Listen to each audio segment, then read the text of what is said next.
Dead Rabbit Irish whiskey, and of course a bunch of questions about whiskey. What's up, guys? My name is Chris, and you are listening to the Whiskey Noobs podcast. If you listened last week, then you already know, so I won't spend too much time talking about it. But this is the second half of our Q&A episode for this month, because I split this one into two episodes because we had a ton of questions.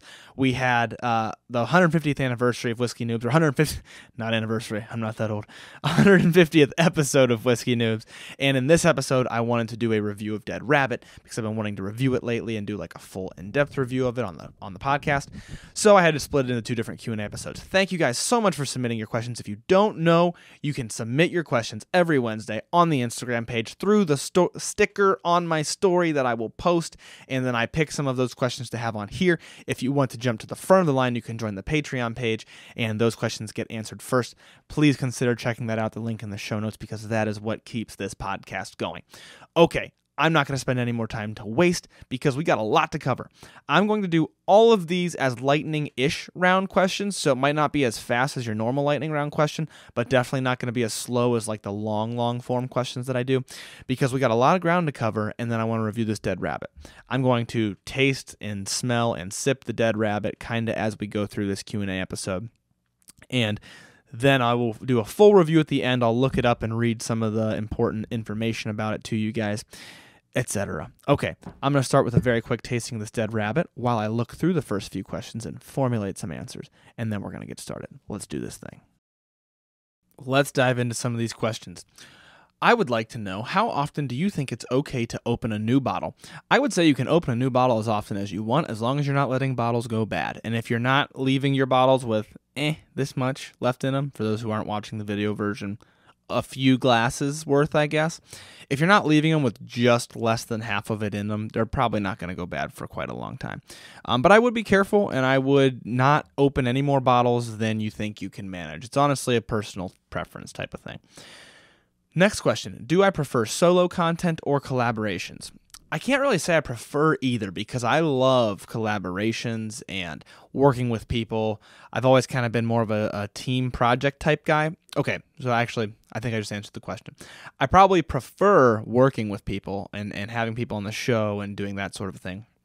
However, from a realistic perspective, I do a lot of solo stuff because then I'm able to schedule it easier, and it makes me able to make more content a little bit quicker.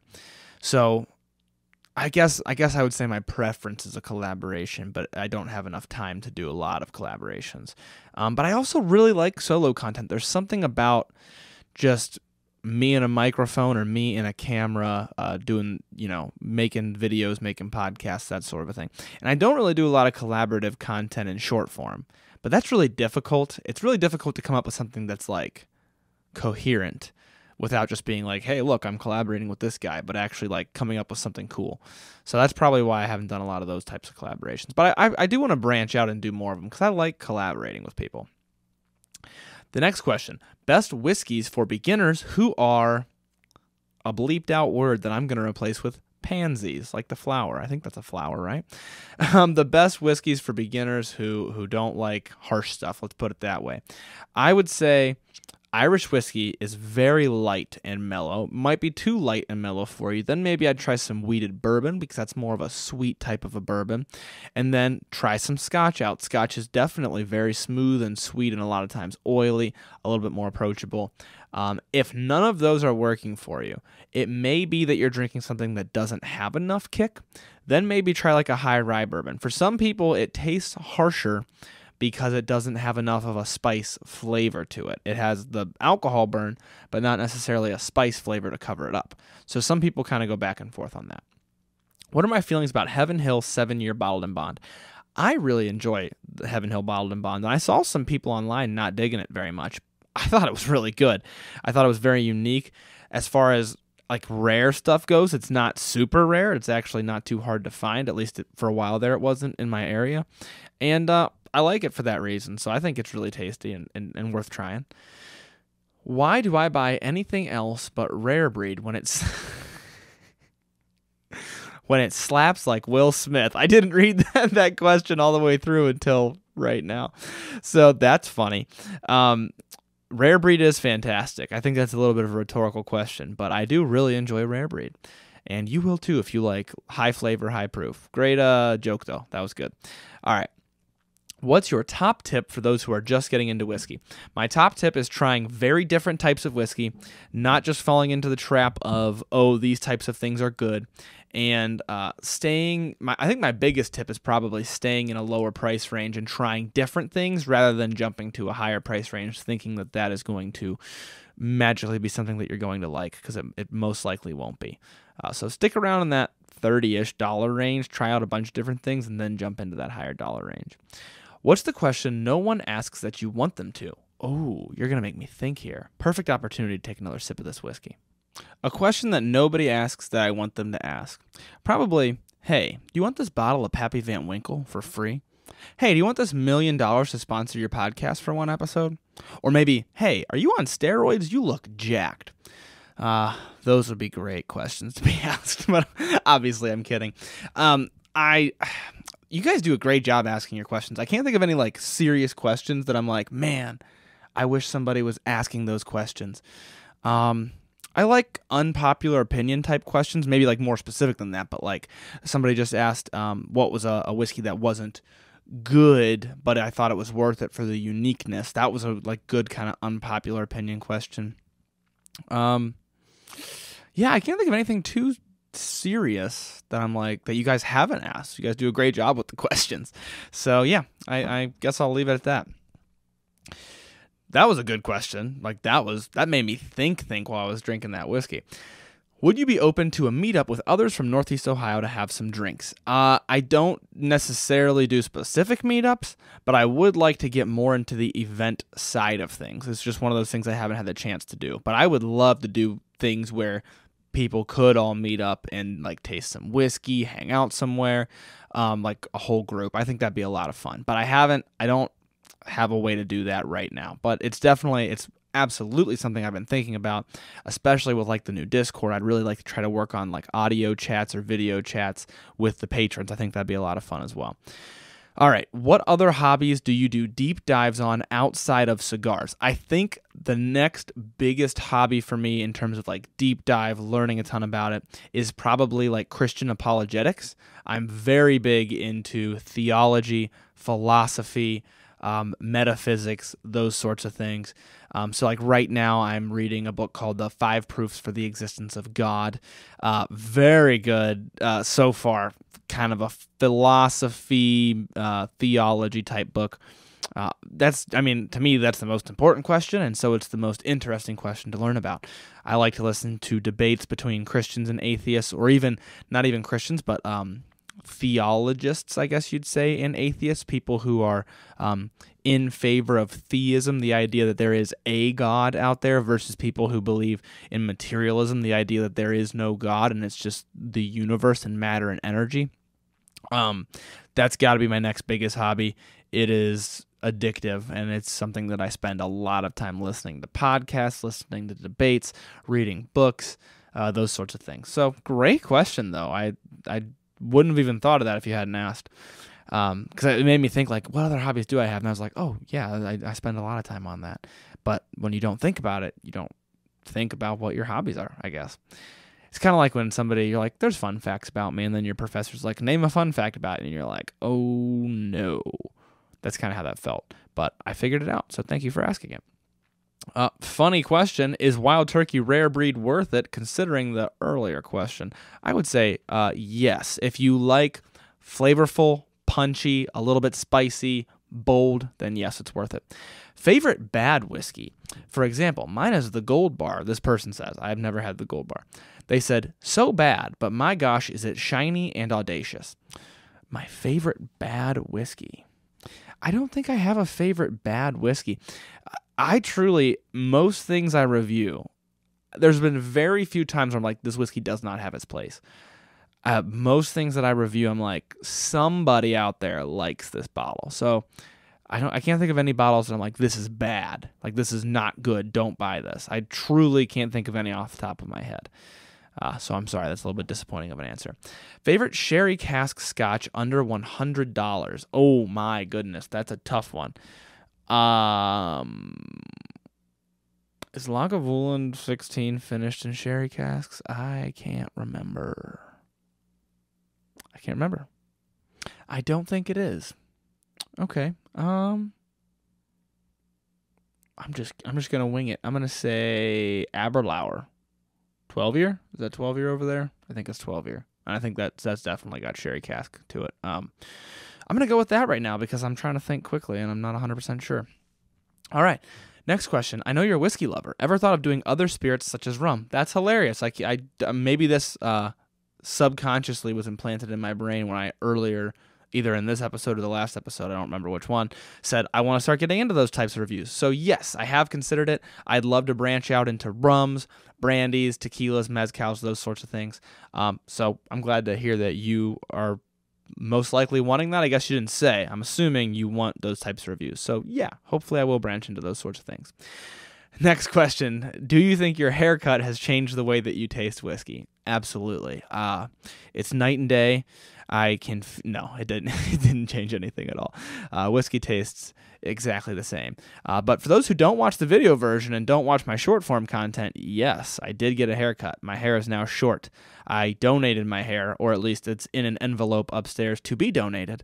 And I just was ready to have it gone. I was done with my hair. So for now, it's gone. Will it? Am I saying it's gone forever? I'm not saying that. It could come back, but I'm done with it for right now. And I'm really liking the haircut, so yeah, I don't know. Doesn't make the whiskey taste any different, I guess. Can you talk about the difference between small batch and single barrel? Absolutely. How much time do we have left? Oh, we're doing really good on time. I'm kind of cooking. All right. The difference between small batch and single barrel. Small batch is not a regulated term. So small batch whiskey just means that the distiller considers their batch size small. That can mean a lot of things. So it's a little bit tough. Single barrel isn't controlled in the greatest way because apparently now there's a lot of people kind of fudging what it means.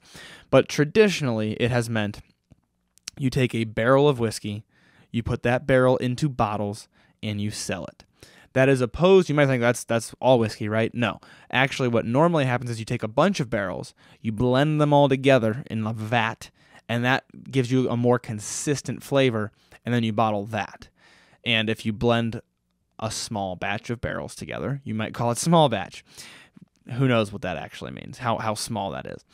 If you do one barrel into bottles and sell that, then that is a single barrel. I have an eyelash going into my eye. That is hurting. Okay. Then that, if it's one barrel going into bottles, then that's single barrel typically. It's getting a little confusing because there's people kind of working their way around the rules a little bit. I don't want to get too deep into that, and I'm honestly not the most educated about it, but traditionally, that's what single barrel has meant. Irish whiskey recommendations for St. Paddy's Day. This was accidental. Ooh, this might be coming out after St. Paddy's Day, so I'm sorry if it did. But Dead Rabbit Irish whiskey that I wanted to try. I should hold it up to the closer camera.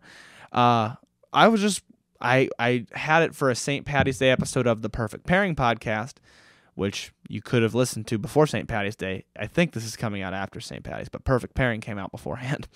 Anyhow, I like this Dead Rabbit because it's not overly expensive. I also really like Jameson Black Barrel. That's probably my favorite, just run-of-the-mill. I never say something's my favorite. It's probably the sentimental value, but just run-of-the-mill. You can find it at most stores, Irish whiskey. But this Dead Rabbit is very tasty, and I'm going to talk about why after like a couple more questions. All right, let's keep it moving. Double-walled whiskey glasses. That's all the question was. I would recommend the James Bentley whiskey glasses. They're on my Amazon storefront. I forget how you can get to that, but if you do, it's at the link in my bio for sure. I think I might be able to put the link in the show notes of this episode as well. So if I can, then I will. And yeah, if you go there and you can find the James Bentley whiskey glasses, in my opinion, they're good because they're relatively inexpensive. They do a great job. I've used them on multiple occasions for pleasure and for videos. So I've used them just because I like them. So James Bentley on Amazon. And then also there's the Norland whiskey glass, but it's a good bit more expensive. And then there's a different one that I just saw the other day that I don't remember the name of. So, but if you're also asking how they function, the idea is they're double-walled, so your hand's not heating up the whiskey necessarily. Also, they look kind of cool, and the James Bentley especially is very ergonomic. It feels nice in your hand, which is why I like it. All right. If you buy a whiskey to try and absolutely hate it, what do you suggest to do with it? A couple things. I suggest you keep it and you offer it to friends who might like it whenever they're over. I recommend you try it in some cocktails. Maybe you'll like it in cocktails. I recommend you try pairing it with a cigar. This is a new thing that I've learned from the Perfect Pairing podcast. Some stuff you might not like. You try it with a cigar, you might like it because of the way the pairing works out. Is that a spoiler? I don't know if that episode's come out or not yet. Just go. You might want to listen to that podcast as well, because we had one that was kind of a surprise. Alone, it's tough for some people. With the cigar, it was delicious. It actually was my favorite pairing of that episode, because we rank the pairings and rate them at the end. So, yeah, that is my that's a few recommendations of things that you can do with it. Now, let's get on to this Dead Rabbit Irish whiskey review. Oh, I went too far back, and now I gotta find it again. I was gonna read you guys information about the bottle. Here, I'll read it to you from the back for now.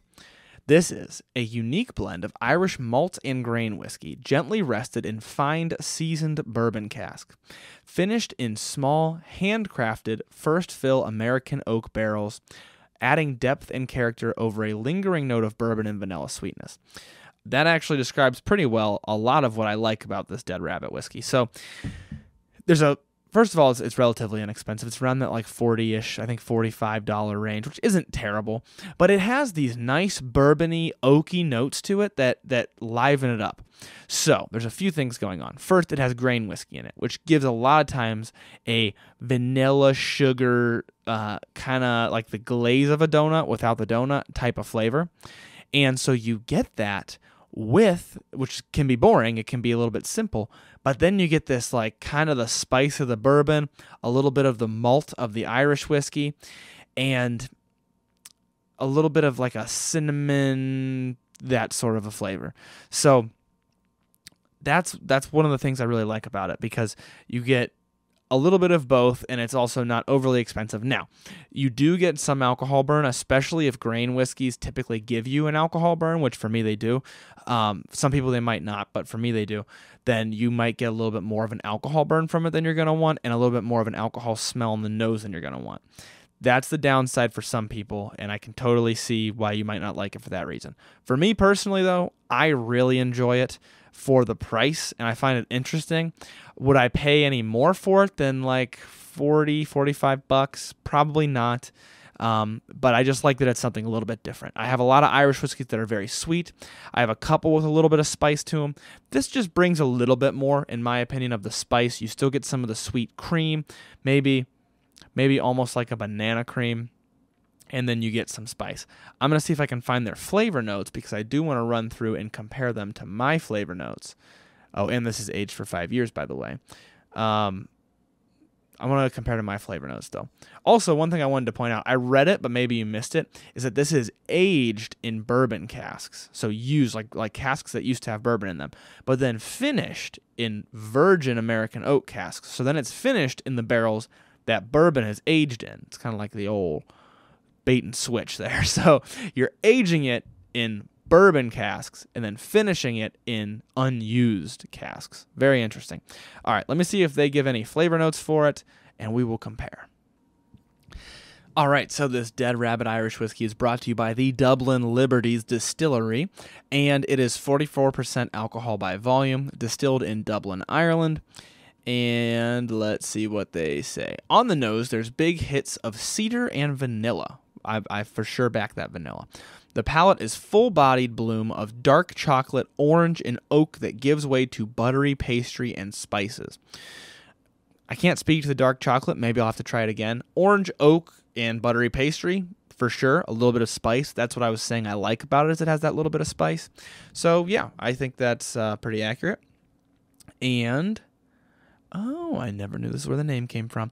A collaboration of the Dead Rabbit Grocery and Grog in New York, by way of Belfast, and the Dublin Liberties Distillery. This whiskey is unmistakably Irish and destined for great drinks. How clever. I did not know that. And on their website, it is €45, which is towards the top of the price range for me, but still very tasty. They mentioned the body, they mentioned the oak, and of course those are sales points, but I do like that about it. I like that it has some of that body, it has some of that oak, has a little bit of that spice. I'm going to take one more sip, wrap up my opinion, and then we're going to get out of here. Yeah, I don't know. It's got something different to it. I really like that about it. I like some of that body. I can see for some people, some people will say for that 45-ish bucks that it's got too much alcohol burn, not quite smooth enough for them, and I would agree with them for that. If you're okay with that, like I am, I think it's really tasty, and I like that it's a little bit different, a little bit more body, a little bit more of a spice and an oak, and overall, a pretty tasty drink. So this one could go either way, really depending on your opinion. For some people, this is not worth 45 bucks. So please listen to the reasons that I gave, and not just the fact that I said I like it, because there are going to be people who don't like it, and that's okay. Everybody likes something different. All right, guys. Thank you so much for listening to this episode. Thank you for submitting your questions for the Q&A. And next month, we'll be back to normal Q&As. This month has been chaos with starting the new podcast and traveling and things like that, but we're going to be getting back to normal next month, thank goodness. Thank you guys for listening. Thank you for your support. For the 151st time, I will leave you with, learn to drink, drink to learn. Thank you guys for listening to another episode of Whiskey Noobs. If you need more Whiskey Noobs content in your life, make sure you check out our Patreon page in the show notes. And if you like the show, please make sure to leave a 5-star rating or review. It only takes a couple of minutes, and they're way more helpful than people realize. If you want to do tastings alongside the show, make sure you join the email list by sending an email to whiskeynoobspodcast@gmail.com with a subject line that says email list. You'll receive monthly emails with a list of the whiskeys that will be featured throughout the month so that you can buy them ahead of time. You can also find more Whiskey Noobs content on Instagram at @whiskey_noobs and on TikTok at Whiskey Noobs Podcast. Once again, thank you guys for listening. The Whiskey Noobs Podcast does not support underage or otherwise irresponsible consumption of alcohol.